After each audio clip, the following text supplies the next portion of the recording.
So I told him, you want to come on, figure it out. Hey guys, we are live. It's been a couple of more than a week. I've been traveling the road. Uh, Anthony's been playing golf. Got a new truck. So hey, dominate your life. Today is I kind of said we didn't know what we're talking about, but today was like wake up. For me, it's like just wake up. Period. I had posted, and today I'm gonna try to do no profanity. So that's see how long that takes. But is I had posted like the biggest threat to America, probably the world is, but the biggest threat to America is the media and how it's controlled, but how it's just controlling like just the average person. So I guess the only thing you should be watching is Anthony and Brian's podcast on educating you. But I want to talk about that. Anthony got a new truck. I want to talk about that. Anthony, what do you I mean, you text me. You want to talk about something. The people were running away from something. Yeah, we talked about it last week. When we were trying to figure out things to talk about, but it's adversity in sales. Like whenever you come up against any kind of pushback or any kind of difficulty in a prospect, it's just it blows me away to see everybody in the comments section like run away. They're not your client. And I'm like, man, you guys leave so much money on the table. It's incredible. So we're gonna be talking about that. Say hi, man. Just ask us some questions. Tell us which way you want us to go. I know a handful of people are watching it. I had dinner with Bob Donnell. His daughter used to live in Boise near Anthony. We were talking about you a little bit, Anthony. So because I know you guys met. You were talking with Bob just a minute ago, or you are? Yeah, I spent the night up in Pismo Beach, California, where he lives. I made a point to stay there, so we went to dinner. But so I don't know. So let's talk about the big truck you just bought, and then I'll talk about my trip a little bit, and then we'll get into all the other stuff. Oh man, you're already trying to get me to go back on the no swearing, man. Yeah, no, I just that truck is beautiful, man. It's like, that truck looks like something out of Yellowstone, the TV show. It's pretty fun, man. It was a nice purchase. I had a few of my subcontractors. One of them yesterday said, "Well, I'm glad you finally decided to be a man." Get out. He goes, "Why'd you get a 3,500?" Yeah, because I wanted it. That's why. Yeah. And then the other one, what are you going to tow with it? My big ass ego, my tiny little package. I needed a 3,500. Have you seen what I'm carrying? It is, man. I like it. When you sent me the pictures, I was like, doggone, are you thinking about getting it? You already got it? I was like, hey, did the company buy it or did you buy it? Oh yeah, no, it's the company's. Did the company lease it or did you buy it? No, it's purchasing it. So are you? Good for you. Yeah. No, I that Lexus I was driving was nice. I mean, it had nice shiny wheels on it, and it was pretty. But I'm gonna have to go up to McCall here shortly on a regular basis up in the mountains. Yeah, and that Lexus just wasn't gonna cut it. Yeah, man, and I certainly wasn't gonna trade that Lexus down. That's for sure. Years ago, one of the guys I worked with when I was a kid, or worked for, he had a nice size company, and he used to drive around and do estimates in his Corvette. Kerry Conley, American Hardwood Floors, and he was one of the first guys that I had met that he really did kind of sit me down. We'd go to lunch and he'd talk to me about business because again I was dumb as dirt, and he graduated with a MBA from Chicago, and I'm like, man, what's an MBA? And he's like, Master's in Business. I'm like, what the hell? It's like, it's just I was dumb as dirt. And he's like, yeah. And I said, well, how'd you end up doing floors? Because I'm thinking, man, were you on your hands and knees? You knocking boards? You sanding? And he's laughing. He's like, no, I got my MBA from whatever university in Chicago, and didn't want to live in Chicago because of the winters. Moved out to California, and then started looking around at all the business opportunities, what he wanted to apply his knowledge to, and that just blew me away that someone could be in a business that he didn't even have a clue what the hell he was doing when it came to the trade part. And he's like, nah, I don't do it. It's like, man, I got you. I got you and 30 other guys like you that are doing all the work. And I was like, wow. And so it was a whole bunch of meeting guys like that and being open enough to listen to, what they were doing that that, again, we talked about last week, when the student's ready, the teacher appears type of thing. And then like you that big truck. I worked for another guy that when cell phones first came out, they weren't called cell phones, they were car phones. Everybody, Right. if you were rich enough, you had money, you got a car phone. And you needed it because the damn thing had to be connected to your car battery. That's like if you watch what is it? What was it with Mel Gibson and those guys in Lethal Weapon? And Danny Glover's on the bridge, and he's got that big ass battery, and he's calling in talking about this. This dude is crazy, but that's the battery that you had. So these car phones were connected, and there was a dude that had a big cool truck. So his car phone was hooked up to his battery, but the ringer was hooked up to his horn. So he'd be inside doing whatever, checking shit, looking at blueprints, and if his phone rang, the horn would start beeping, and he'd go out and answer it. And then it was like, man, well, how much is that? And it was like, back then it was like a crazy price. But he goes, yeah, but I answer the phone. They're calling my competition. My competition is waiting to get back to the office, and then they're going to go through all the list of. But that's what I was doing. You had a pager, and you'd ask the homeowners, could you use their phone to call in your pager and punch in your code and listen, and then maybe call. But like he was answering the phone, man, I'm right here. And like the homeowners loved that crap, man. It was worth every penny and it was a tax write-off. That's what people don't get. What's up, Big Anthony? Yeah, man, that's crazy too. Like there's a lot of guys out there who, they don't answer the phone because, it's at 99 out of 900 times it's some spam caller or somebody asks them to be on top page of the Google. But at the end of the day, there's so many ways around that. And if that's the only people calling your phone, you got bigger problems than scammers, Yeah. And they're relentless. I mean, they still call us, and I use what converts. So I'm tracking the calls for a lot of different contractors. So I'm always watching, and it's always Yelp or Angie's Angie's is great for like, hey, just got a lot of people, got a lot of homeowners wanting to get their kitchen remodeled. Anthony, could you use some more business? I need to be able to send these people somewhere. And I'm reading this and listening to it, and I'm like, oh my God, you're just relentless. No, I don't. I can't use any of your leads, but I got a bunch of these smaller leads that I got no use for. You want to buy them? You want to buy these? Man, so next week, we're gonna hopefully I think the guy will show up, and so he's coming. He's coming on. He's coming on. He says he is. He says he's gonna bring like all these clients that he helps, and I said, man, bring them all. I'll listen to all of them. I wish I could find, for your sake, for my daughter's sake, for all the contractors that I know, I wish someone had a magic pill and they can get you 50 new leads every day that were guaranteed to already say yes, no matter how much you charge. All the BS that these guys freaking, tell you, because it ain't like that. So and I'm looking for the day, but if someone's got the guts to come on and try to sell me on it and let me grill them, and you'll be here to laugh and grill them and go, dude. I mean, so if they got the guts to come on and sell it, good for him. And again, it's like, I wish they could come on and prove me wrong. I tell my daughter would be the first one to sign up for the damn service. 20 new phone calls a day that are guaranteed to say yes, no matter what you're charging. Well, like, who wouldn't?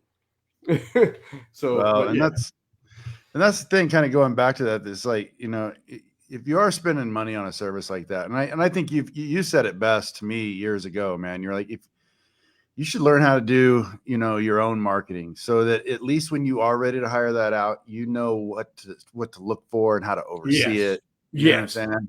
You don't have to do it, but you better know what they're doing so they don't rake you over the coals and take advantage of you. And then JB said, who we're talking about? Who is this guy? Some guy in a hardwood floor group. Oh, that big hardwood floor group? Yeah, but and he did. I seen his ads just popped up, so I did the screenshots. And like I said before, the first ad I seen, he was selling a franchise, like join into his partnership. And like there's no overhead. You didn't need any equipment. All you needed was a phone and a laser to measure. Not even a tape measure. He's like, he's way up. I mean, he's past tape measures. You needed a laser measure and a notebook. That's all you needed was a laser measuring thing, a notebook, and a cell phone. And he can with his system, you can be making money and hire all these guys to do all the work. And so I was like, oh my God, what's he sell? How much is that? And then a day went by, and then I see his ad selling the hardwood floor guys or flooring guys leads. And that's when I took the screenshot and posted it in one of these groups that I'm in. I'm like, all I can say is, wow. Unfortunately, somebody's giving him money. And the guy reached out to me, messaging me like, dude, don't be talking bad. You're like, I'm like, dude, I don't know. He goes, I looked at your Facebook page. You seem like an okay guy. And I'm like, I am. I said, I'm sure you're a great guy. I said, my job is to protect contractors. Your job is to get money from them. It's like, remember the old cartoon, the sheep dog and the wolf? Yeah. And the sheep, it's like they're best friends until they clock in, and then he starts pounding him. He's like, and his whole thing is how to get the sheep, and the dog is like kicking his ass, and it's like the horn blows. It's the day's over. See you tomorrow, Fred. Okay, click, click. They clock out and go home. And friends. I was like, I got nothing against you. It's like, it's business. I said, he goes, what makes you think blah blah blah this ain't going to work? And I was like, because I've been doing this for 40 years. I've built and sold different companies. I'm still helping other guys do the companies. If there was an easier way, I'd be doing it. I'd be helping my guys doing it. There ain't no easy bullet in business. It's there's some certain principles that always work. They're like the laws of gravity or the laws of the universe. Like gravity is one of them. You can do them over and over again. You get almost the same result. Anyone that tries to sell you that magic pill is blowing air up your skirt or something. Yeah. Yeah, it definitely takes more than being a cool guy, a couple of yeah. So I was like, shit, I don't know. Just got home, playing golf tomorrow. Went up to Washington State. Did I was Kelso. Yeah, it was beautiful. It's like so green, just beautiful. But man, just met a lot of great guys. We probably had almost probably 20 guys there, a couple of girls, 4 hours of street realistic self-defense. And it's always fun because most of these guys have been doing it. A couple of them have been doing it longer than me. I was just fortunate enough to train with some guys who taught me a different way to do things. And these guys are all like, oh my God. And I'm like, dude, I didn't make it up. I wish I made it up. I ain't that smart. Someone showed me, I'm showing you. It's just an easier way, and then different philosophies, but had a barbecue afterwards. It was a lot of fun. And then we took PCH pretty much, or Interstate 101 and one. We just came down the coast we were in Washington State, drove straight over, take the bridge into what is it? Astoria, right there for the Goonies. Yeah. And then all the way down, we just cruised, and then we got tired. We grabbed a hotel and got up the next day, did it. And it's crazy there because you get the current of the Columbia River meeting the current of the ocean right there at that bridge. And damn it, because I don't think I've ever seen. I guess I've seen Columbia because we've been to Astoria before, but damn, the Columbia River's big. And then like this dude right here, I made sure that we stopped in Pismo Beach, had dinner with Bob. We went to a nice Italian restaurant. Talked about you a little bit. You were talking about me. All good things, I'm sure. It was all great. It was like because it was like I said, we're doing this podcast. We can't even come up with a name of it. And here I am. Yeah. I've been ranting and raving. I'm trying not to use the profanity. And I know, like, because outside of this podcast, you do a lot of stuff that's sometimes it's controversial. But you get to walk your talk because, like, nobody can call you on your BS because you're living it. And that's what I was telling Bob. I said, man, I like doing this podcast with Anthony because he's using everything that I've used for 40 years and it's working for him. So nobody people can look at me and go, oh, well, you're doing this or that. And like, you're old or you did that used to work. And I'm like, no, man, Anthony's in the trenches every day, signing big deals, buying big trucks, carrying big packages, climbing big mountains. So they may be able to argue with me a little bit, but definitely not with Anthony. I mean, you can call me arrogant, you can call me egotistical, you can call me any name out of the book, but what you can't call me is a quitter. Or broke. Yeah. There's a couple of people who've tried to say that too, man. So I don't know and so I posted, so to get your feedback on this, is I posted one of the biggest challenges, one of the biggest detriments, one of the biggest things to America is, I feel, is the media, and it's all areas of the media. And it just, the more I think about it and sit around and meditate on it, it just gets overwhelming. It gets bigger and bigger. And I had typed in here today, is like, wake up, because it's. And I told Bob, I said, Bob, I'm gonna be. I said, Bob, this is gonna be on a podcast. And he started laughing because I used the word retard, and you're not supposed to use retard anymore. My wife tells me, my kids tell me, Brian, you can't say retard. That's worse than the F-bomb. I was like, what? But we're feeding that, like 97% of the population, not just in America, but the population is just letting the media, and when I say media, I mean television shows, I mean all of it, radio news, songs, all of it, the stuff that's coming in. You're being bombarded all day long. You really don't even realize it. And unfortunately, we're being fed this retardedness, this just stuff just coming in that's no good. And if you're just putting nothing but retarded stuff in, and I'm going to stop using that word in a second, but if that's all you're putting in, how can you expect anything else to come out? You know what I'm saying?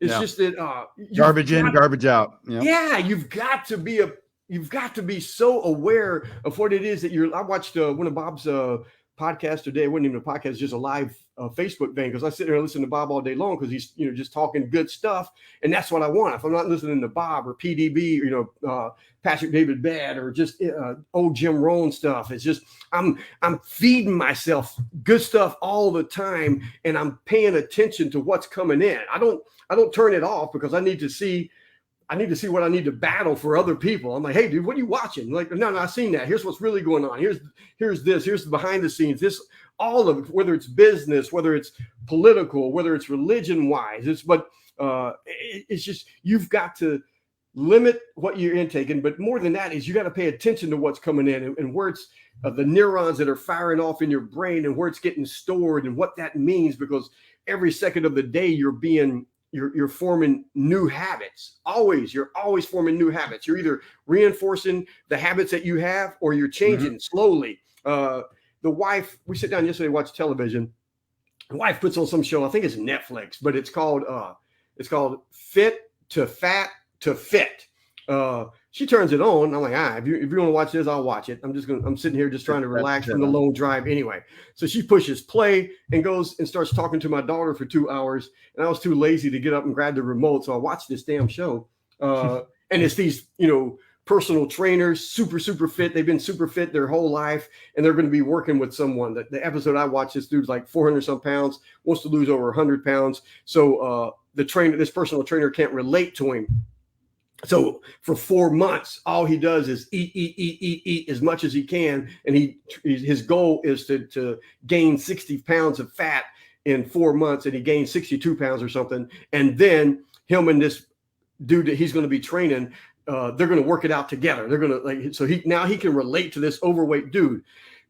And so everybody's crying and they're happy at the end of it and all the other stuff. And I'm like, dude, go back to the dude that lost 100 pounds. Go back 3 years from now and watch how he's regained 150. Look at all the biggest loser people, contestants who lose all the weight. Every day you have to change that habit. Every day you have to, every second of the day, every minute of the day, you have to reinforce who you want to be. There is no you turn it on, turn it off, any of that stuff. And no, just because this dude spent 4 months eating In and Out and donuts, gaining 60 pounds, he does not relate to this guy who's 400 pounds, because this guy grew up that way, man. His whole life has been not eating for a week, losing 10 pounds, and then going whatever the fad diet is of the time. Every year he's trying 3 to 5 new ones, loses 10 pounds, gains 12. Loses 15 pounds, gains 20, and just the emotional roller. I mean, all of it. You don't because these trainers. This one episode was like, he was so happy at the end of it, of the 4 months, because now he could get in there and start losing it. Because that's his mindset, and that's how he is. It's just, I'm telling you, I wish if there was a magic pill, if there was something easy we could do, I would be selling it. I'd be buying it. There isn't. It's every day I get up and struggle with it. And I'm saying this because I got a clip going around where I use more profanity talking about fat people than I wish I used the profanity. But and it sounds like I hate fat people, and that's not it. It's the fact that I know, because I've been overweight my entire life. Every day I have to deal with it. Every day I have to say no to the donut. Every day I have to say, I know I don't want to work out. I don't want to work out anyway, because I need to be the best that I can be. That's who I am. And if I'm not the best that I can be, there's no way I can ask someone to be the best that they can be. It's like, well, why ain't you doing it, Brian? Because I'm going to ask you, Anthony, to be the best Anthony can be. Be the best Anthony business owner Anthony can be. Be the best man that Anthony can be. Lead by example. And if I'm sitting here asking you to be and do all of that, I better be doing it. So I'm saying I got to say no to the junk food. I got to say yes to the workout. I've got to get up. I got to do it. It's like all of that stuff. And it ain't easy. I'm telling you, to say that it's easy, like it just, someone's lying. Someone's lying to you. If they lie about that, they'll lie about other stuff. So I'm telling you, I struggle with it. And I know that when you are 20 pounds, 50 pounds, and today it's on average, I would say the majority of people are anywhere from 50 to 75 pounds overweight, and they think they're 15 pounds overweight. No, you don't need to lose 15 pounds. You need to lose 55 pounds. No one's telling you the truth. It's like, but that's the truth.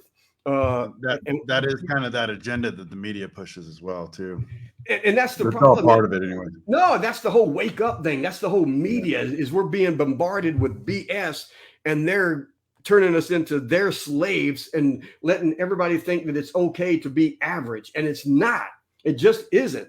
And to walk around, I know where you are mentally, because I've walked around there. I'm there every day. I'm telling you, every day I have to fight it. And when you're that overweight, 20 pounds, 50 pounds, 100 pounds, it ain't the same. It's like Bob is still here. One of our buddies did a post the other day talking about being fit. Does it make you a better salesperson? And he says no, because the sales comes down to this or that. But if you're in shape and that makes you feel better, yeah. And I was like, yeah, I agree with everything except. And it's the except part was, I know that when you're 50 pounds to 75 pounds overweight, you're not in the shape that you could be. And if you're not in the shape that you should be, is like you're not firing on all cylinders. And that's what I talked about, when the highlights with all the cursing is there's no way you can reach enlightenment being overweight, because you're just not going to be firing on all the cylinders. You're not going to be getting the oxygen to the brain. You're not going to be able to think fast enough. You're not going to be able to work out problems. You're not going to be able to handle stress. All of it. Everything is connected to everything. I don't know. What thoughts on that? The whole wake up, the whole media, not just the overweight, but just how, if you're not paying attention to what's going in, how are you going to be paying attention to what's coming out, your results? What do you think, Anthony? It's really quite simple. I mean, ultimately, if it were easy, everybody would be doing it, right? And so the difficulty in something is what brings the value, And we talk about how, everyone always likes to say, well, I don't care what other people think. I don't care. Well, we all know that's bullshit. Like, yeah. I got to watch my cussing too, man. Anyways, no, we all know it's, that you absolutely have to care what other people think. It's like, does being fit help you in sales? Well, yes, it does, because when you got a strong body, you got a strong mind. When you have a strong mind, you have confidence. And when you are selling something to somebody else, all you are doing is transferring that certainty to them. And if you aren't certain, then you've got no business asking them to be so as well. I mean, the value in anything in life, whether it's a fit body or whether it's a successful business, anything comes from the difficulty. If six-pack abs were easy, everybody would have them and they wouldn't be valuable. Yeah, if you could buy them on the shelf, you'd buy them. Yeah. I mean, there's some problems you just can't throw money at and solve. You have to actually, become that person. It's like, like we look at, like you were talking about earlier, the guy who goes around to all his jobs with his Corvette, right? Yeah. I want to send all my guys out to jobs with wrapped Rolls Royces, man. That's my goal, right? like Bentleys and stuff, man. But ultimately, it's not about the Bentley. Yeah. It's about the man or the person you have to become in order to obtain those things, right? Yeah. Because you don't just wake up in the morning and go, oh, I'd like to go get a Rolls Royce. Yeah. I mean, you go through a series of metamorphosis to become that person, and it's not just about the money. It's about who you are deep down inside. It's like we can give you've heard the saying, you take all the money in the world, spread it out evenly to everybody. It's not going to be about a year later before everyone who had it all going to end before. up, yeah. Yeah. And because Jim Rohn used to say is like, I wish for all of you, to earn $1 million, and not so that you have $1 million, but because of the person that you have to become to earn that $1 million. And when the first time I heard him say it, I was like, man, what the heck does that mean? I kept thinking about it and thinking about it. And then it dawned on me. It made sense. Like you just said, it's like, it's the person that you have to become to make and earn the money to be able to buy the Rolls Royce. You just don't get to wake up one day. It's just because if you're given it, like the lottery winners, you can win the money. The money's just given to you, but it's most of them end up broke in a matter of years, sometimes even less. So it's who you have to become to get to that part. It's who you have to become to say no to the donut, to say yes to the working out, even when you're tired, even when you don't want to do it. It's that self-discipline. You can't just give someone self-esteem. You can't just because you give them a trophy to make them feel better. You didn't help them. You ended up hurting them. And that's what this whole media. Go ahead. No, I was just going to say just a real quick, the defining line between being average, like average and greatness ultimately is like being versus becoming. Like somebody who's average, they're just happy with being who they are. They have no desire, right? If you want to become great, you have to become more than average, right? Yeah. And this whole thing of like, well, what's the average going rate, or what's the average? Well, it sounds like you're looking for something average, and that's not what I do. Yeah. And then so it's like, so the media, so the government, I don't know, just even the school systems with the kids, what they're teaching and stuff.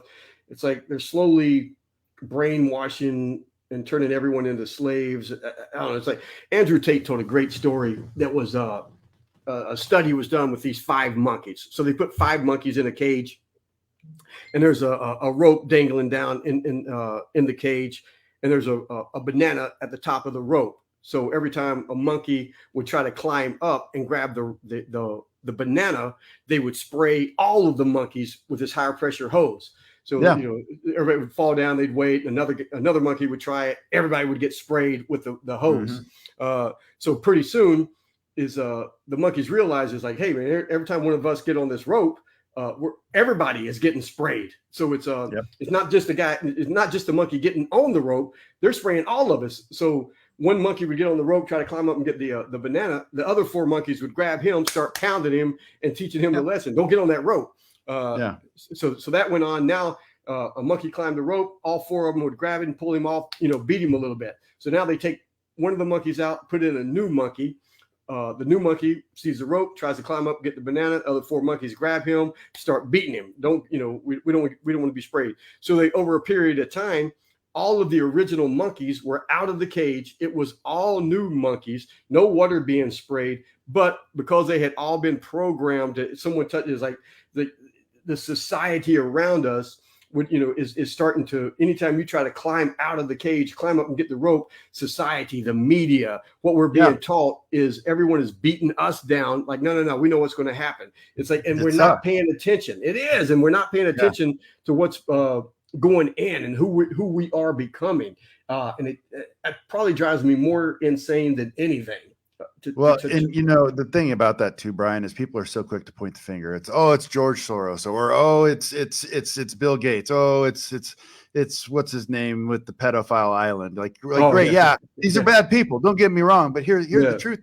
The reality is that most of the pedophiles in this world aren't rich billionaires on private islands with jets, right? Mm-hmm. There's a whole lot more of these people who are broke rednecks and down under in Texas. It's like it's incredible how, like, for the first time in history, the media actually used the whole COVID thing to give that average person, or that person who is unaccomplished, who they would have nothing else in life to feel accomplished about, or to be virtuous about other than this thing where they can lord it over everyone else. Like, you must wear your mask. You must wear your mask. Like, or if you don't wear your mask, you're a bad person. Right. That's now I have this moral high ground because I'm doing what I'm told. Right. Yeah.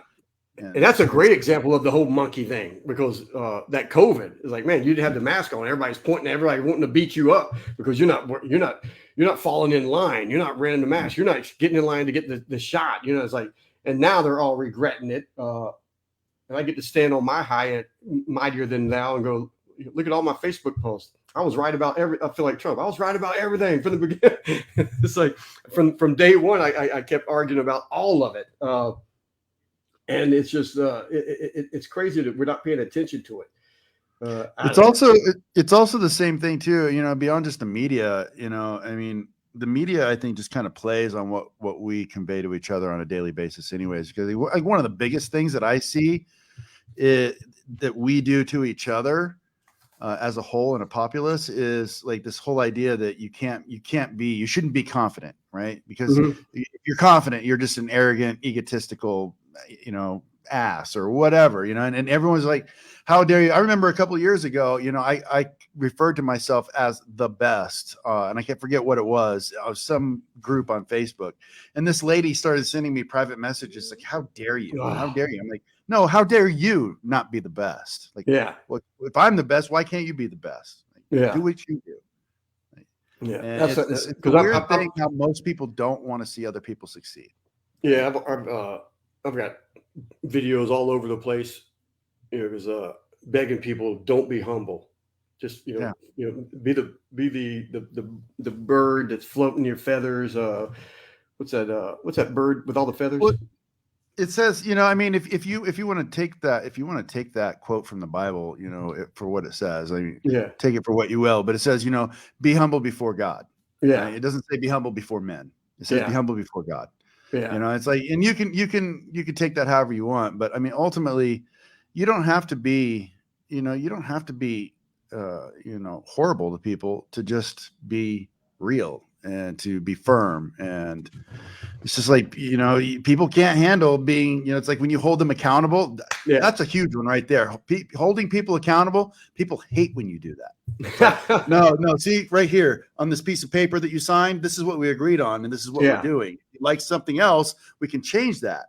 But it's like, people hate being held accountable. And that's my whole thing. Like, I was doing the dominate your trade. I want to do dominate your life, whatever we end up calling this. But the whole thing is like, I don't feel like I'm doing enough. I'm getting older in life. I'm like, shit, when I'm gone, like I was up there teaching the karate. I'm like, dude, I can't take this knowledge with me. The only good that comes from the knowledge that I have is if I can share it with other people so that it continues when I'm gone. And that's with men. It's like,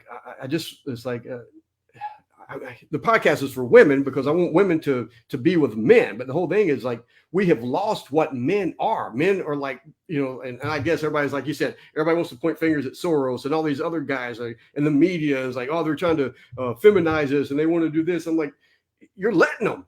They can only do to you what you're letting them do. It's like, no, man, have some personal responsibility and just man up. Just man the F up.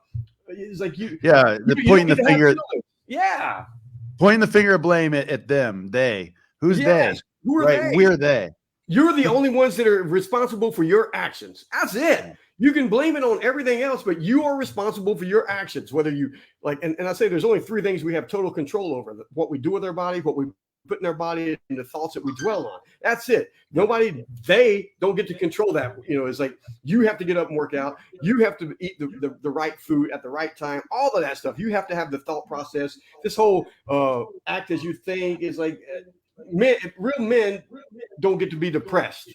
I don't even know if depression is real. It's like, yes, I mean, things have happened to me to where maybe I'm sad. I'm not as happy as I was, but you have to suck up and get over it. There's like, it is a born man. There's certain things that you have to do. Getting something. It is true, man. It is true that you can feel depressed about things. Like bad stuff happens, right? And that sucks. But you still push through it anyways. And you still, as a man, you still have to do what you have to do. You can't just say, oh well, my girlfriend doesn't respect me, so I'm not going to respect me. Yeah.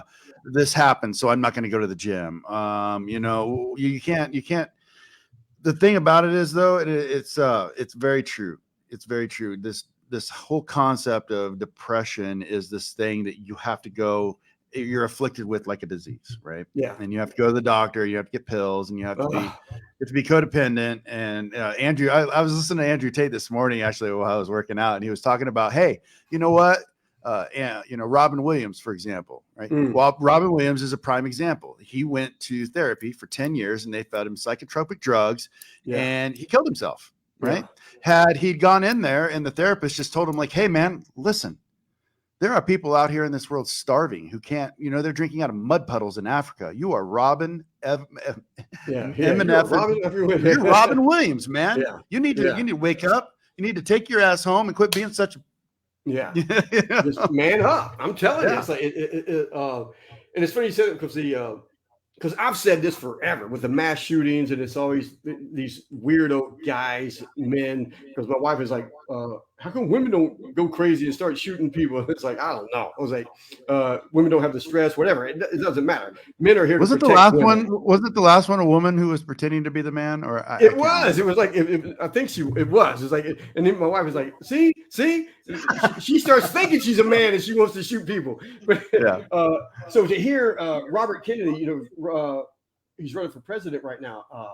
He's the anti-vaxxer, that dude. But because I've been saying it for years, I said, no, don't stop looking at the guns, start looking at the pharmaceutical drugs that these kids, these men are on. And he brought it up.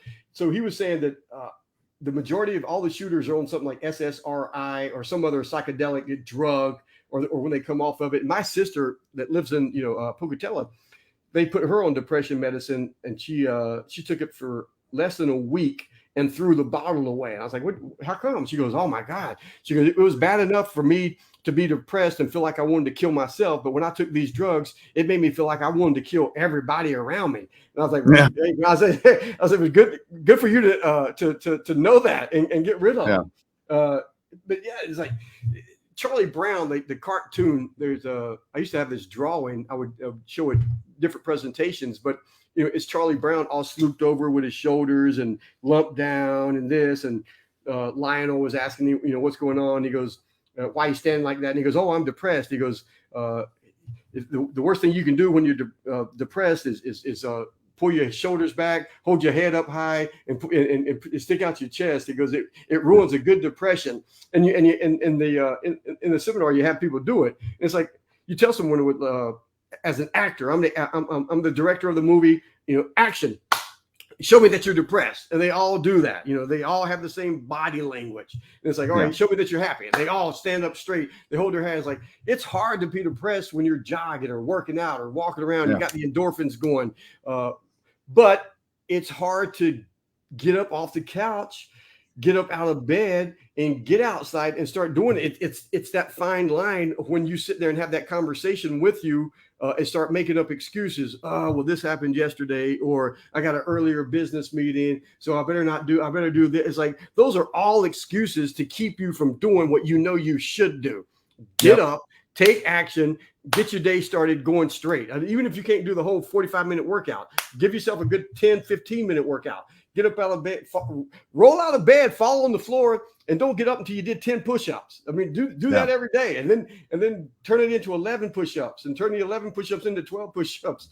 Jim Rohn says, is 5 push-ups all you can do? It's like, no, because if you rest a little bit, you can do 5 more. And he goes, so you're doing 5 push-ups and you say, is that all you can do? And we can tell by the look on your face that, you're not lying. That's all you can do. But if you rest a little bit, you can do 5 more. And if you rest a little bit, you can do 5 more. And if you rest a little bit, you can do 10. It's like, do what you can, where you're at, and then just keep improving. But we have given in to people letting us know that it's okay to be average, letting people know that men have feelings. Not only that, they're not just those feelings. They're not just saying it's okay to be average. They're literally trying, like, these people want to convince you to be depressed, to be average. Like, adopt my thinking. You must adopt my thinking. You have to be miserable with me, right? And it's just like, why do I want to think like you? Like, if it's so bad, like, why would I want to adopt that? Yeah. Why would I want to be that person? Like, why would anybody want to be that person? So it's just, it blows my mind. Google it or look it up. And Anthony Robbins does a whole thing to where he says, good men, good fathers come to him and they're all, like sad or whatever. And he feels bad for them. And it's because whether you like it or not, is if you do a good job, you don't even show up on the radar. Your own welfare. You're good. You're doing good. You don't even get to show up on the radar. But you're like, man, but I'm a good guy. I'm good. It was like, no, it just like Jim Rome would say, hey, I didn't invent the world. This is, you're welcome to Earth. These are the rules that we're dealt. So you got to do better than just good. You got to do great. And then if you do great and you're working hard and you're really great, you end up with good results. And you're like all frustrated going, man, why am I only getting good results? I'm a great person. I'm great this. And it's like, no, it's like, you got to do, better than great. You got to do awesome, so you take awesome and this and that, and you end up with just great results. You're always ending up one below. You got to be outstanding just to get excellent results. And then it's the peak, the higher you get up, it's just, and it ain't fair. And fair is where you go see the pigs. So get the hell over it. It ain't ever going to be fair. Work harder. People don't care.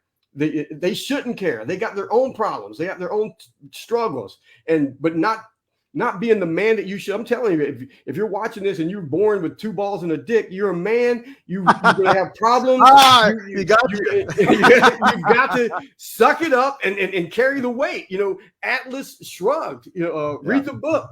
It's just we've got to be the example for these younger kids, this younger generation to follow. And right now, they don't have anything to follow except like Millen Bendaney, whatever the heck that dude's name is, on Bud Light, beer cans.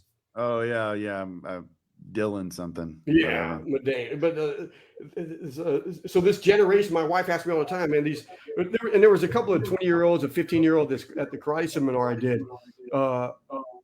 And I was impressed to see these guys, man. They were giving it everything. They were some tough guys, and but there's just for the majority of young boys growing up, there's not enough example of what real men should be. Suck it up, do it anyway. Yeah. So yeah, Steven, man, it's good to see you. As a matter of fact, I still do that. I had a golf tournament yesterday, and I sponsored a hole out there with my company, and the gals who ran the kiosk with me. And then afterwards I took the team out for some drinks, and I had a few too many. And I woke up at 3:45 this morning, hungover as all hell, did not want to go to the gym. And I went to the gym and I put in an hour. And then I drove all the way across town to kickboxing. As I was lacing up my shoes, I was like, oh my God, I think I'm gonna throw up. And I just kind of swallowed it and just started training. And after I was done training, man, I felt really good. And I went back and I put another hour in at the gym before I got my haircut. So yeah, every day. So you and Bob got a haircut. Now I got to go get one. Because when I seen Bob the other night, he had long hair. He hadn't had a haircut in a year. And then I see him today on on his Facebook Live, and it was all trimmed and neat and looking good. But yeah, so that's called paying the piper. I'm like, go have the drinks, man. But no, because I would be out with friends, and I didn't really drink that much. I'd have one or two, but just being up late, knowing that I got to get up at 4 a.m., and I'm like, damn, this is going to suck tomorrow. But never once did I think, oh, I'll just sleep in. It's like, no. If you want to stay out and hang with your buddies, you suck it up, get your ass up, and do what you're supposed to do. It's like, you played, now pay. Yeah, absolutely. That's having fun's hard work, man. It is, but and there's nothing wrong with it. But be the example. We need more men to lead by example. One of the kids that's working for my daughter right now, he's a friend of one of her other friends, but he's 20. He turns 21 in like October. But he sent me a text. I was on the road. He goes, "Hey, when you gonna be home? I want to sit down and talk to you about business." Right on, Steven. Glad to hear that. And so I said, yeah, so I should be home whatever day, but ended up being like a day extra. But he came over yesterday and we just said, I was like, hey, man, what's going on? He's 20, but man, he's just hungry. He wants to do more, and he's working for us, but he was like, so he wants to start a car detailing business or like or pressure washing, but he just wants more. He's like, all his buddies go out drinking, and he's like, no, that's not for me, and like this, and I wish we had more like that. And so I gave him my book. I said, man, just read through this. This is going to get you help. This is going to get you started. Because in here, even it says, where do we start? And it says, start by being the best employee that you can be. Work your ass off, be appreciative that you got a job, and save up every penny so that when you venture out and start doing your own thing, you've saved up enough money. I've got videos saying it's like, look, if you don't have money to hire a marketing agency, you don't need to be starting a business. Go get a damn job, save up your money, learn how to, all that stuff. But I was telling that, but it was just, it gives me hope that there's someone out there. There's other young guys, young kids, 22, 27, that are like trying to lead by example, wanting to do more. And just, I don't know, like hopefully the podcast that we're doing, educating them, because how can I sit here and say, don't listen to the media, don't listen to this, don't listen to that. All they're doing is feeding you this BS. They're trying to keep you down, yet I ain't doing anything about it. That's why I want to do these podcasts. That's why I do my YouTube channel. It's like, I don't want to sit there and be one of the guys that all they do is complain about George Soros and the Bill Gateses of the world. It's like, no, man, it's like, lead by example, share, say, hey, I did this over the years. It worked. Here, use it, do it, take these actions, improve yourself, make the world a better place to be. I don't know. Well, the thing is too, it's a weird world that we live in, because there really are, people up in the higher echelons of society that are doing bad things, and there are conspiracies, but it's like the conspiracy is ultimately, a lot of the conspiracies are actually true, right? Yeah. They only last from something. Well, they only last so long because, one, it's like the people who are involved in conspiracy either cut each other's throats, or they get, defeated by the other people who are conspiring against them as well, right? Because there's always two parties. I mean, you don't just conspire against nothing, right? So one party prevails and the other one, gets defeated, and this whole cycle goes around and around and around and around. And this is the world we live in, and that's in the macro. And here we are down here in the micro, just like tearing each other to shreds over it. It's like right, left, red, blue, rhinos, donkeys, bunch of jackasses, all of us, really. So, hey man, Steve said he lost 20 pounds intermittent fasting. Good for you, little brother. Said you're ready to have the gym. And he said you're an inspiration, man. Keep it up, Steve. I'm almost 60, man. I'm doing over 100 push-ups every day. I'm getting up working my ass off. What do you mean? Anthony's a young dude. How's he inspired you? But it's good to be the young guy. I guess. And that was when teaching karate. I was like I guess I was the middle guy. They had the younger generation, but then there was like the older dudes, and it was cool like to see some of the older guys shove the young guys out of the way because they wanted to see what I was doing and what I was teaching. One of them ended up getting choked out and kind of fell, hurt himself a little bit. And my wife was upset with me. I was like, I showed them how to do it. It's like, well, they can't be doing, you got to watch that. But I was like, hey. So there's always someone who doesn't think the choke thing works. But he thought it worked. He just, the way that they do it isn't the way that I did it. So he wanted to feel the difference. And by the time he was able to say he felt the difference, he was asleep and falling down. But he was like, "Oh my God, like that is different. That does work." So it was crazy. Hey, but I want to go back to Robert Kennedy talking about like the mass shootings. The majority of them were on some kind of pharmaceutical drug, and he brought up. I didn't know this, but he brought it up, and I had to Google it. Because we always hear like the Swiss have more guns per capita than America. And I thought, now they're required. They're required. Every one of them is required to go through, I think, like 1 or 2 years of service. Is there? Yeah. So I didn't know that. Because you always. And then they have to keep their weapon, their service weapon on them. They take that home. Because I thought America was like the gun crazy fanatics or whatever. And I don't think they have any mass shootings, but they don't have the pharmaceutical problem that we don't either. America and New Zealand are the only two countries that will let pharmaceutical companies run commercials, which is crazy, because Big Pharma controls the government, when I don't know, because everybody says they, and even Andrew Tate talks about the matrix, but then when you ask them who they are, no one gives a definite answer. And I'm still trying to figure out who they are. Well, I'll tell you who they are. They are those who own the banks, like the bigger banks, the reserve banks that are loaning governments money, right? And it's funny because everyone always talks about, the Federal Reserve. Well, the government regulates the Federal Reserve. No, that's wrong, right? The Federal Reserve regulates our government. Like our government borrows money from them at interest, which we are required to pay back.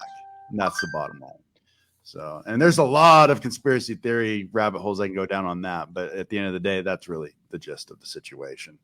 So I took a screenshot, and I don't know if I sent it to you or not. Doesn't look like I did, but it was the huge investment company. I think it's BlackRock started investing heavily into Bitcoin. They started doing that. They started doing that a few months ago, actually. While they're telling you not that to, it's volatile and bad, you need to stay away. Stay away from it. It's bad. They don't want you overdosing on wealth now. Yeah. Let's get it all. Oh my God. So I don't know. Well, Jamie Wolf did the same thing. He was telling everybody, like, no, we don't invest in that stuff. It's bad. And the whole time they got portfolios that they're just pouring billions of dollars into, Yeah. And that's the thing with the media. If they're telling you that something is bad, you can almost rest assured that it's good. Yeah. Right? So I was going to do a podcast just talking about relationships and women. Maybe I'll get Bob on here. And then business. I don't know where you want to go from here. What's on your mind? What was that you were talking about? The adversity and people running and not sticking it out. You text me.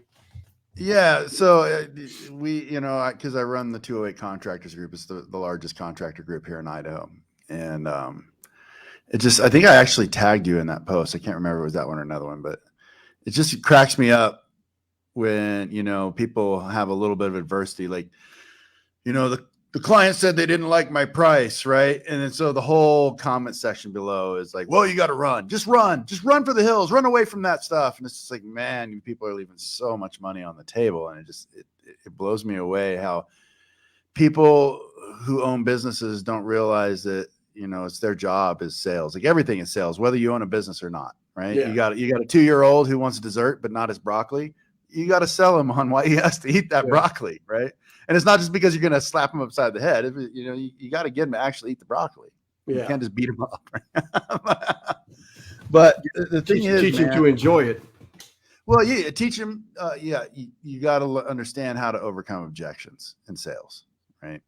And that's what I see a lot of going. It's like, and it's not just my group. I see it in every group. Like, oh, there's a little bit of adversity with the client. Well, you got to run. Just run away. Like we can't handle adversity, And it's like when the client says, "Oh, that's really expensive." Like, yeah, it is expensive, but you know what? You're worth it. I got to talk to my wife. Hey, you know what the best way to overcome the surefire way to overcome the I got to talk to my wife about it objection is? How's that? Never meet with them without both decision makers present. So you solve that problem before it even happens, right?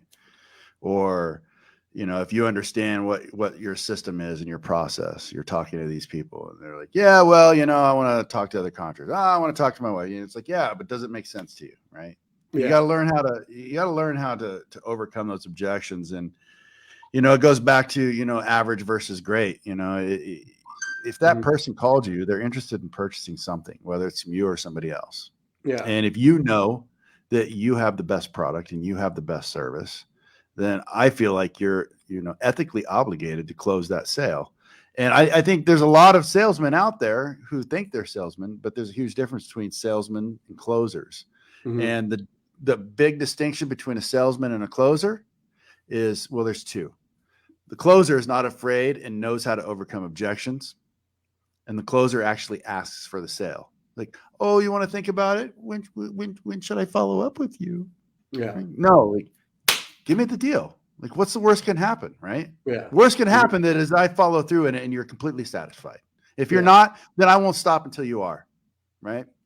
If you're not 100% satisfied by the time I leave your house, the whole entire job is on me. Yeah. Free. Like, who's going to say no to that, right? Yeah. And then just satisfy them.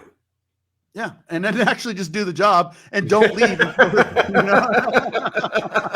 Just hold them hostage in their own living room. Yeah, it's like, I ain't leaving here until you're happy. That's how I got my wife. I ain't leaving here until you're happy. What do I need to do? It's like, yeah, man. You don't need to go out with anybody else. Only I can make you happy. It's like, what do you need? What do you do? Like, but because you see the whole price thing on every construction Facebook group. How much y'all charging? Yeah, how much is that? How much is it? It's like doesn't matter what I charge. You couldn't charge what I'm charging because you ain't me to begin with. Like, what do you is like? Who is? It goes back to who you are. I hope one day you can charge what I'm charging, not because of the money, but because of the person you need to become to charge what I'm charging. To become the bit. To charge what I'm charging, you have to become the business that I want that for you. I want that for all your clients. And all they're really saying is you can't just charge that. You can't charge that. Nobody will pay that. All they're really saying is, I don't really believe in what I'm doing. I don't believe in me. That's all they're saying. They just, that client says that you're too expensive. Just run away from them anyways. Just run. Just walk from that job. Just give up. Just give up like a weak little. Trying not to cuss for you. No. I need you to. It keeps me from doing it. Hey, run away like a weak little bitch. Yeah. When do you walk away? When do I walk away? It's interesting you ask that question. A contractor? Yeah. When the client, maybe gouges your eyes out with a fork, it might be a good sign that it's time to walk away. So I got a sign on my office, right? It's the 3 didn'ts, and this is going to go on my new book that I'm writing. I haven't come up with a name yet for it, but the 3 didn't, and I'm copywriting this right now, internet. So this is mine. Are if you didn't collect a check and you didn't piss them off, then you didn't go far enough. Mm-hmm. And that's the bottom line. It's like, hey, you called me. I'm standing here because you called me. I didn't cold call you. I'm not in a boiler room, right? You called me because you want to buy what I sell. So why aren't you buying it? Well, the reason why you're not buying it is because I haven't given you enough certainty in why you should trust me, my company, and what my product. Yeah. And that it all boils down to that. And if you don't understand that, then every time you reach a tiny little objection from a client, you're just going to run for the hills, and you're never going to be great. You're not even going to be average. Yeah. And like, but I don't want someone to hear this and say like, oh, okay. So Anthony's saying that if he gives them a price of $100,000 and they're like, no, I can only, I'm going to give you $60,000. You're taking it. You're not taking, you're not saying take the $60,000 when it's $100,000 project, right? No, absolutely not. Absolutely not. No, I mean, how did that come across like that?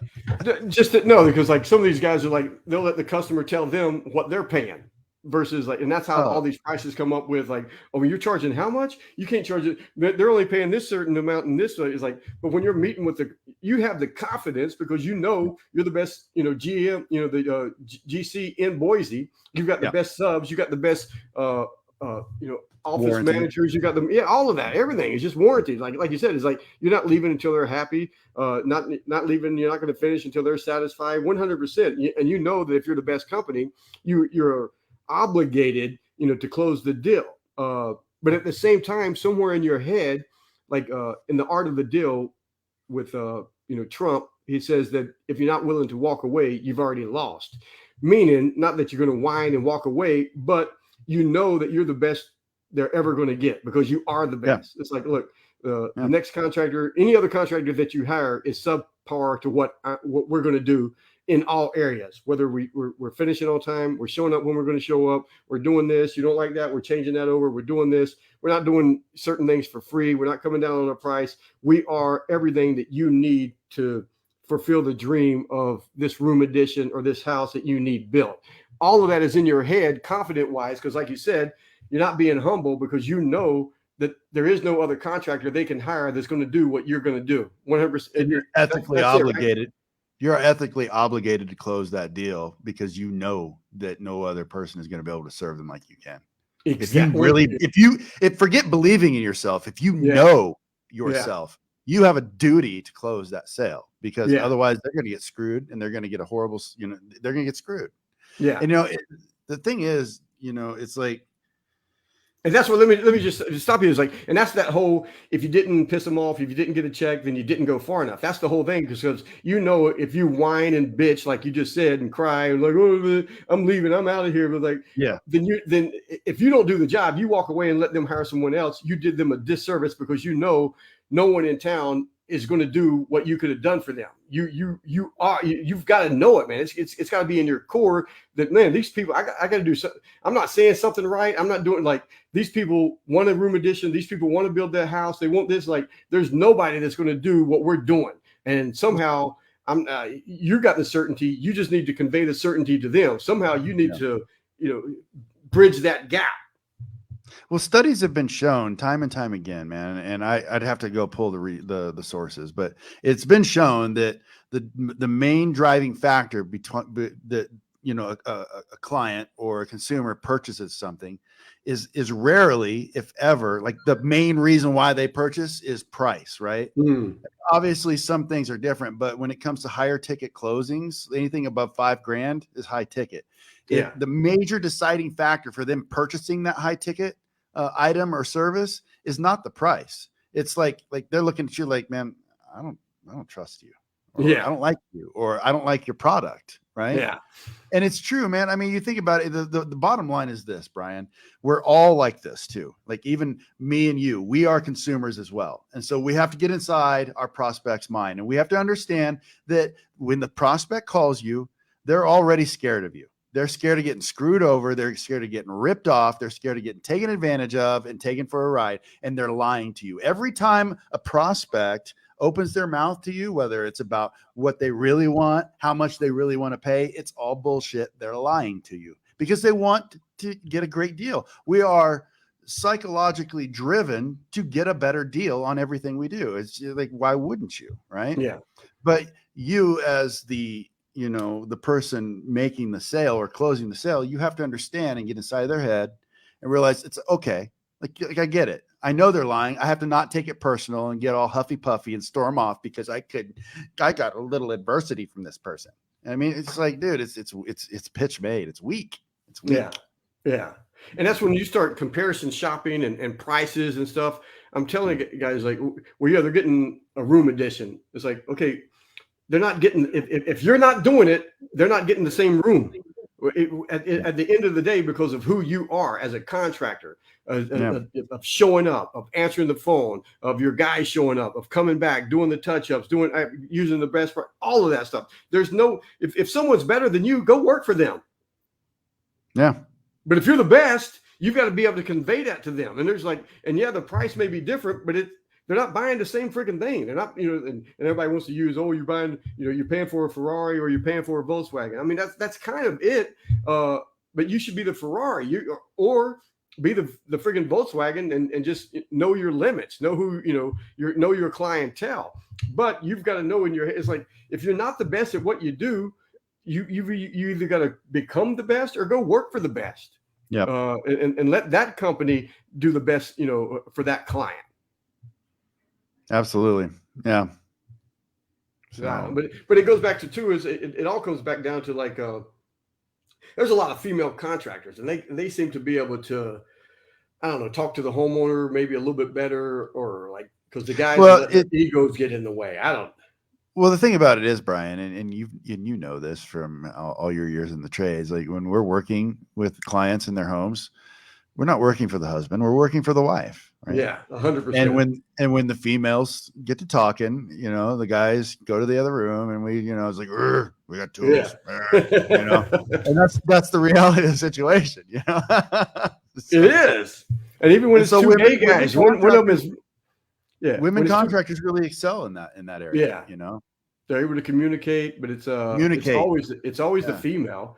Even when it's two gay guys, one of them's the female, and like that's the one that's making all the decisions, and it just, and you kind of gotta, but it's, I don't know if you're not catering to it, but it's just that's where you're going to find out like what the end result is, and that's the whole thing. Is if you know what their end result is, that's the only way you're able to sell them what it is that they want. If I can go in and, what would this look like when it's finished? What would it look like? What's that experience like? And then how does it make you feel? Right. Yeah. Talk about those things with your prospects. And the minute you start asking those questions is the minute you stop talking about how awesome you think you are, and you enter them, and you enter their world where they are. And it's just like, and I see that all the time. Like even when I started my business, I pretended to be a homeowner. Right. And I started calling around all these other contractor companies.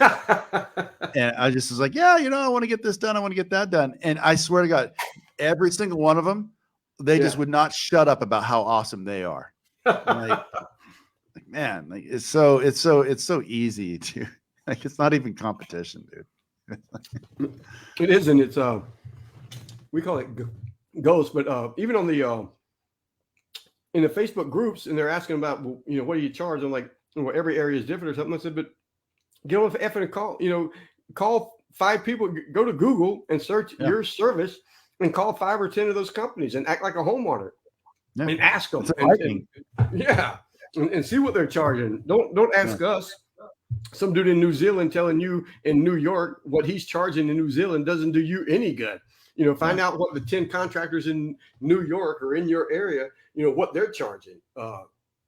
Man, like 2001, when I entered the speaking world, we did that. There was no internet. Everything was, you mailed out and all this other stuff. But there was a couple of, there was one website called, actually it's where I met Bob, with Speaker Match or something. But event planners would go there and they would post that they had an event coming up and they were looking for a speaker, a trainer on sales or leadership or market or something. And so I was like, man, what are all these other speakers? I mean, how are they answering these ads? What are they doing? So we ran our own friggin' ad and say, hey, we got an event coming up. We're looking for this, this, this, and this. And then, 200 people responded to us.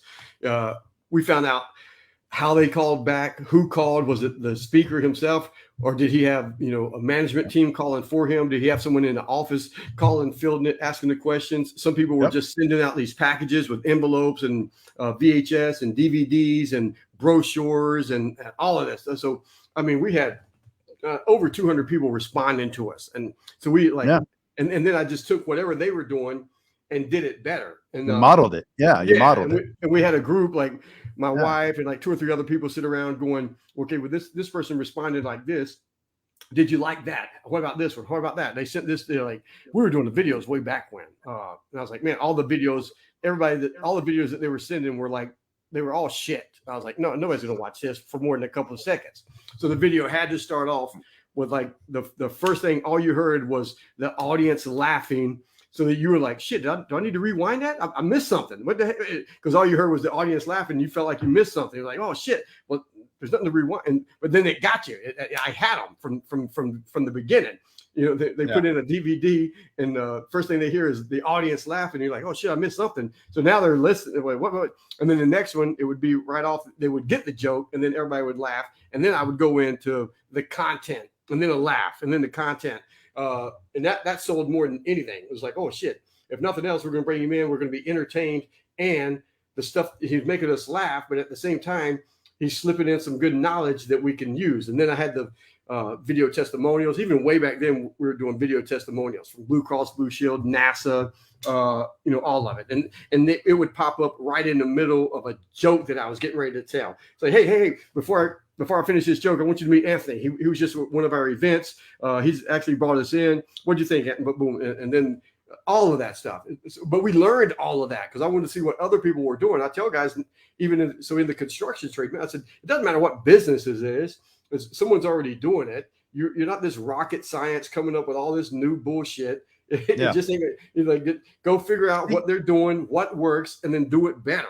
And no matter what the business is, seek out somebody who's doing what you want to do better than you, and go figure out how to either ask them how to do it or infiltrate their system and figure it out for yourself and take some notes, you know? Yeah, it ain't rocket science. That's what kills me. You two have any advice on expanding into a new city? Shit. Anthony's expanding into new states. I'm in a rural town killing it, and I want to break into a new metro area. Go ahead, Anthony, and then I'll say something. So the way I would approach this one, Steve, is first of all, I mean, I'm going to ask you an open-ended question, and I'm just going to preface it with the fact that I'm trying to figure something out here so that I can give you the right answer. What is the biggest challenge you're facing right now with why you're not able to do it now? Like, what is stopping you? There's one thing that's overglaring beyond anything else, that when you think about going to a new city, you're just like, oh man, but what is that thing?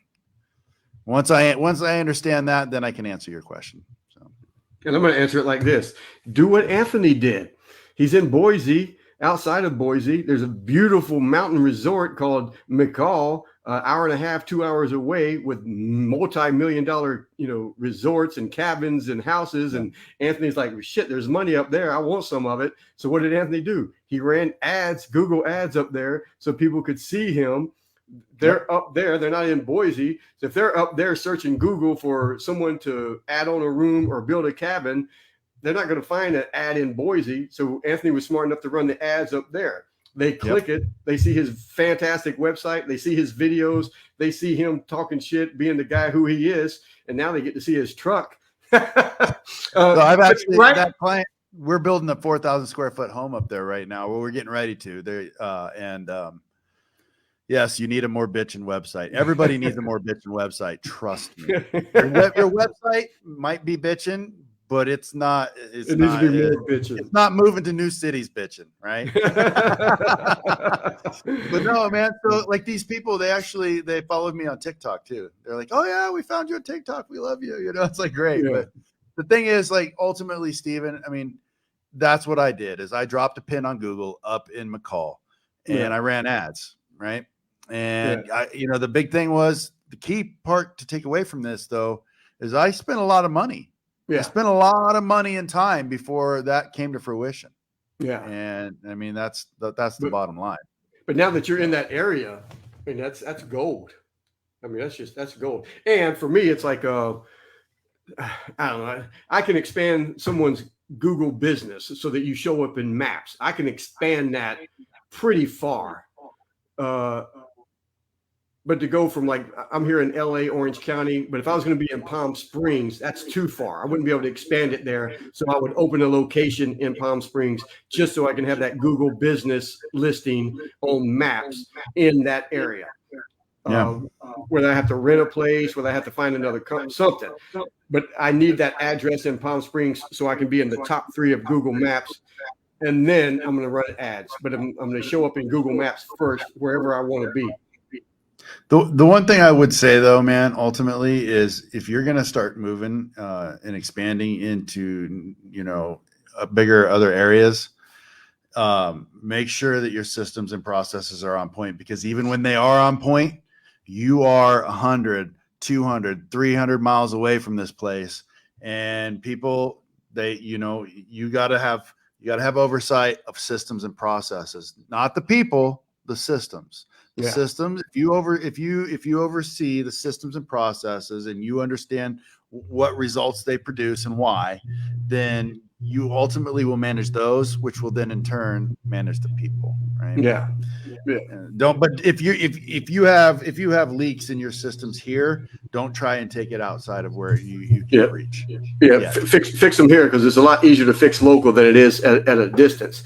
And you can hire the best project managers, the best sales guys. You can hire the best people in the world, but if you give them a shitty system to follow, you're gonna get shitty results.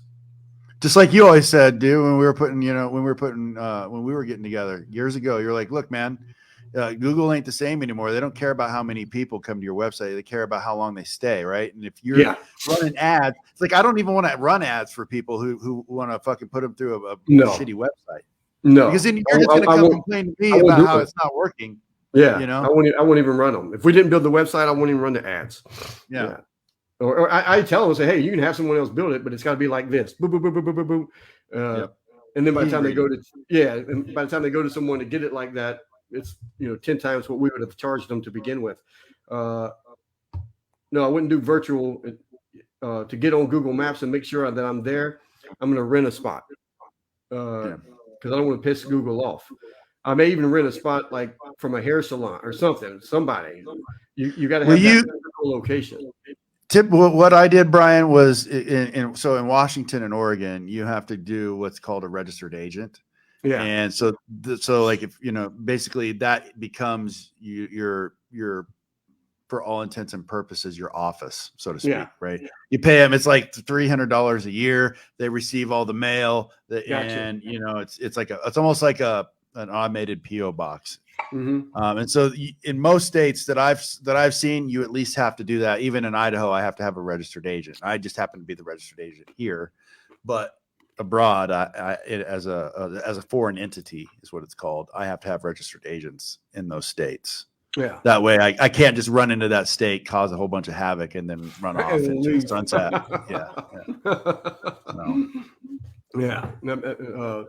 Yeah. So it is. It's and that's the thing that you're really, and again, that's like I talked about earlier, is like you're in the trenches, you're doing it. Because I keep telling these guys, it's like, dude, man, once it's working right here, and you got all the systems and everything, and like guys tell me all the time, is like, man, I'm gonna leave New Jersey, I'm moving down to Florida, whatever it is. It's like I'm like, once you have it, you can move anywhere. Yep. And you can start, you get Google's map showing up, you run the ads, and you don't have to have the Google Maps. You can just run the ads. You don't have to pay unless they click, but they go to the website. But you can just you can start running ads before you even move over to that area, and that's get their phone numbers. Like, because we buy, I don't know, I probably buy like 8 or 9 different phone numbers for every client that we work with, because I'm tracking, what's working, and we're doing the transcripts, and we're recording all the calls. But I know if the phone call came from Google or the website or this or that. But so it has the right area code. It has the everything. So it just looks like they're calling wherever the heck you're at. And they should be. But it's like you can set it all up before you even move over there and start having work lined up before you get there. Or like you're driving an hour and a half. Now it sounds like you're getting ready to rent an apartment up there so you can be there. And these people haven't seen it. I'm telling you, Google McCall, Idaho is I don't know if there's a prettier place on the planet. There's no reason not to want to be there, winter, spring, or fall. I mean, the snow you may get during the winter, but if you're a snow skier, you love that. It's like one of the best places in the world. Yeah, it's an amazing place. I'd say the only other place more beautiful is Coeur d'Alene, but McCall is quickly turning into a very large tourist trap. It's going to start expanding with the rest of the state really quickly. And even though we're up there doing custom home builds and stuff like that, I got the custom home builds just through our regular ads that I dropped a pin up there, right, on the map. But right now what I'm doing is I've refined those ads down to just specifically kitchens and bathrooms. Yeah. Because I know that all of those Airbnbs up there, they're all needing updated. I know for a fact that it's hard to get contractors to even answer the phone up there. Yeah. And it's like you call a contractor, a local contractor in McCall, and you're going to wait 2 years. Yeah. Wow. Yeah. Where I'm just like, I'll bring people up now. Yeah. Especially it costs you a little bit more, but I'll do it. Yeah. But they don't care. They got the money. Yeah. Yeah. Yeah, so that's going to be because I can do that kitchen and bath year round. You know what I'm saying? Yeah. I mean, you're inside. Tough. You don't have to worry about the snow and the ice with the framing and the roof getting on top and the deliveries. It's tough. It's tough to excavate and pour a foundation in 4 feet of snow. For sure. Yeah, but the kitchen and bath is like, man, because I've done some mountain resorts, and even in the winter, it's like, man, you're sitting inside either installing the floor or refinishing the floor. You're looking out the window and the big flakes are falling down. And it's almost like a work/vacation. I don't know. It's very similar to your place there in California, Big Bear. Is that what it is? Yeah. It's very Mammoth it's closer to like Mammoth and Tahoe. It's like if you look up Tahoe, that's another one of the most beautiful places in the world. And the money that's in those places that are on the lake or even outside of the lake. There's nothing cheap in Lake Tahoe. And, Yeah. but in the whole mountain resort areas, is most people who have places up there have the money. So when you're talking about, yeah, I can come up with some guys, and I ain't talking bad about anybody that lives in the mountains, but because I do have a place in Big Bear, if you live in Big Bear, if you live in the mountain for whatever reason, I mean, because construction guys have a bad rap already. I mean, it's like, Yeah. oh, you're in construction, you smoke, you drink, you don't show up, you're this, you got the ass crack showing, you got it's like, and we've done it to ourselves because, like you say, Yeah. there's some truth to conspiracies. Yeah. So when you're living in the mountains and doing construction, you can multiply all the bad shit by 10. So when they hear, hey, I'm down here in the on the flatland, but I'm willing to get some of my great guys and come up there, they're like, oh my God, thank you. No one will, how much more? Yeah, that's okay. Just, we know we can trust you guys. Yeah. And I don't know. It's like, I don't know. It's like we do it to ourselves. The guys in construction do it to ourselves. It's so easy to be successful in construction because there's so many of us that are flakes. Yeah. They're not Absolutely. following through. They're not answering the calls. They're not calling back. They're not, when they do call and talk, they can't hold a conversation. I'm a Toastmaster guy, not for speaking. In the speaking world, if you mention you're in Toastmasters, you lose more gigs than you get. But in the world of communication, I believe every contractor should join Toastmasters just so they can learn how to speak a little bit more properly to homeowners. Sales, something. But we come across as just dumbasses or something, and then when we don't call back and we don't finish when we say we're going to finish, and we got every excuse in the book, or you show up for an hour and a half one day and then you leave, and then you show up 2 days later because you just need to make an appearance and then go over here and get this other job because we all know the games that contractors play, and all it does is make the reputation, true to where when you show up, when you say you're going to show up, you answer the phone, you get finished when you say you're going to get finished, you get finished a day early, you walk, all of that stuff. It just, then that whole word of mouth marketing really works, but it's, you kind of got to get there, but you're shooting yourself in the foot, and construction guys do it to themselves, and you're the GC. So you really get the bad rap, Anthony. Yeah, well, that shit rolls uphill all the damn time to me, man. It always comes from my lap. Yeah. But you're right though, man. You're right though, Brian, because I mean, like the truth is 98% of people are barely pushing average, and you don't even have to try that much harder to do something great or outdo. It's not hard to beat your competition. All you got to do is just answer the damn phone. Yeah. I mean, most of them aren't even doing that. Nope. Yeah, and show up when how many homeowners have told you, like, so-and-so said they're going to be here, they didn't even show up, they didn't even call. It's like, it's mind-boggling to me. It just, but then they've all got the excuses of, why life sucks, why the kids act crazy, why the wife don't want anything to do with them, like all of it. The guys I grew up with in construction, we'd be cleaning up at 2:00, we'd be out of there by 2:30, they'd be at happy hour by 3:30. And wouldn't leave until 7. And none of them, that's all they wanted. And, I wanted more. And just, and now they look, years later, they looked at me as if I was lucky. And I was like, bitch, ain't nothing luck about it. You spent all the time at happy hour. I was doing something different. It's strange about luck. The harder you work, the luckier you get. It's weird. So, all right, guys. Hour 20 minutes.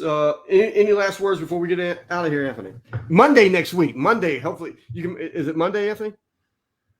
Is that when you're having that guy on? Yeah, man. What's his name?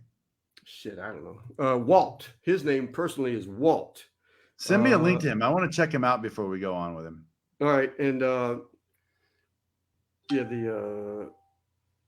so here's his thing. Like, here's one of his things was something: the initial investment, quick return, high turnaround, high margin reviews, and a step-by-step blueprint, making our partnership extremely attractive. No employees, no showroom. Yeah, no employees, no showroom, no equipment, no inventory, no setup, no setup fees, no locking in contracts, everything. I mean, it's like, I'm certain of two things, Brian. I'm certain that he is under promising, and that he's a really cool guy.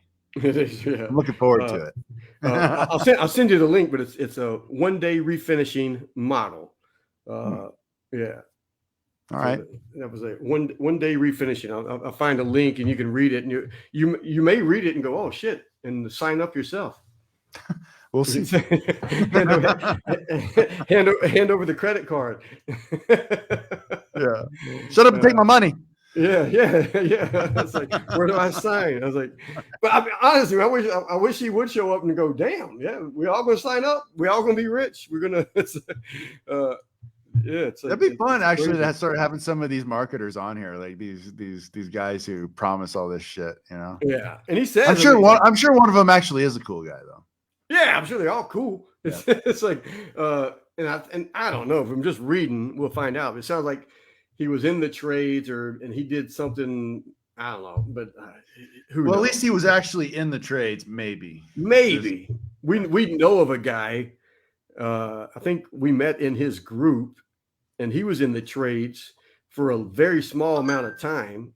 So I don't think he was successful in the trade, but now he teaches people how to be successful in the trade. Yeah. Interesting how that works, isn't it? Yeah. A lot of that going on. So it's like, yeah, a whole lot. All right, guys. Hey, Charlie, I'll text you his name. Charlie probably seen it, and I'm surprised Steven didn't see the post in the floor groups where I posted it. So, all right, guys, we're gonna get out of here. For sure, Monday. Have a great weekend. Playing golf tomorrow. It'll be fun. Hopefully, he shows up. If he doesn't show up, I am going to screenshot everything on his freaking website. And he said he did see it. Yeah. So if he doesn't show up, we will share the screen and go to his website and read all the fantastic stuff that he offers. And he's got some video testimonials, and they're worth watching. Oof, they're worth watching.